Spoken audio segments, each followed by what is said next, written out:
एक असुर था, ब्रह्मा जी की बहुत दिनों तक तपस्या की। ब्रह्मा जी प्रसन्न हो गए। ब्रह्मा जी ने कहा, भैया 3 वरदान मांगो, हम तुम्हारे ऊपर प्रसन्न हैं, 3 वरदान में जो मांगना है मांगो। ठीक है महाराज। अब वो असुर कहा, प्रथम वरदान में मेरा राज्य संपदा, एक ही लाइन में न जाने कितने वरदान घोषण दे, मेरी राज्य संपदा धन वैभव सदा सुरक्षित रहे, मेरे पुत्र मेरी आज्ञा के, मेरी प्रजा मेरे आज्ञा के अनुसार चले। ब्रह्मा जी ने कहा ठीक है। 2 वरदान मांग लिए, तीसरा। तो तीसरे वरदान में कहा, तीसरा वरदान ये दे दीजिए मुझे कि जब मेरी इच्छा पड़े तो मैं फिर से आपसे 3 वरदान मांग लूं। अब ब्रह्मा जी को ध्यान नहीं रहा। ब्रह्मा जी ने कहा ठीक है। दिन में 3 बार 4 बार वो वरदान मांग, लेकिन मान लो बारिश तेज हो रही है तो ब्रह्मा जी को बुलाया, ब्रह्मा जी मेरे 3 वरदान, अब बारिश बंद कीजिए, मेरी रक्षा कीजिए। तीसरा वरदान, जब इच्छा हो तो फिर से 3 वरदान मांग लूं। दिन में कई बार ब्रह्मा जी को, और महीने में तो उसी के यहाँ चक्कर लगाना पड़े। ब्रह्मा जी भागे भागे भगवान नारायण के पास में गए, प्रार्थना किए, महाराज बड़ी मुसीबत। बोले क्या? कहा एक भक्त के चक्कर में पड़ गया, दूसरे का नंबर ही नहीं आता, दिन में तो 3 बार वही बुलाता है, वो 3 वरदान पीछे। तो भगवान ने कहा सोच समझ के वरदान दिया करो ना, कलयुगी भक्त।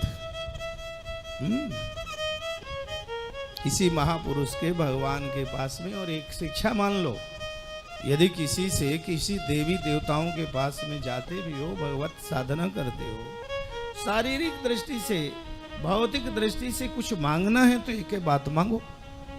बड़ी लंबी लिस्ट लेके जाओगे तो कुछ मिलने वाली नहीं। वो मार्केट थोड़ी है कि जो चाहोगे वही पर्चा बना के ले जाओगे तो मिल जाएगा।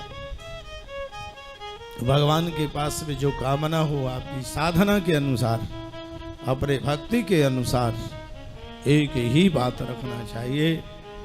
तो भगवान ने ऐसी मति मारी कि फिर से ब्रह्मा जी को बुलाया।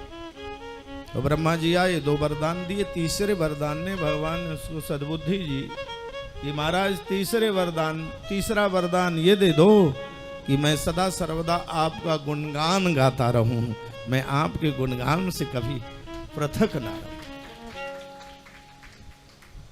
तो भगवान से क्या मांगना चाहिए? भगवान से वो मांगना चाहिए, शक्ति मुझे दो, दया निधि कर्तव्य मार्ग पर कटे। तो वज्रांग को भगवान ब्रह्मदेव ने वरदान दे दिया, ठीक है तुम्हारे ऐसा ही पुत्र होगा कि भगवान शंकर जी के द्वारा ही, वो शंकर पुत्र के द्वारा ही मारा जाए। इसलिए हमें पहली रोटी गाय की। प्रश्न उठता है कि पहली रोटी गाय की क्यों?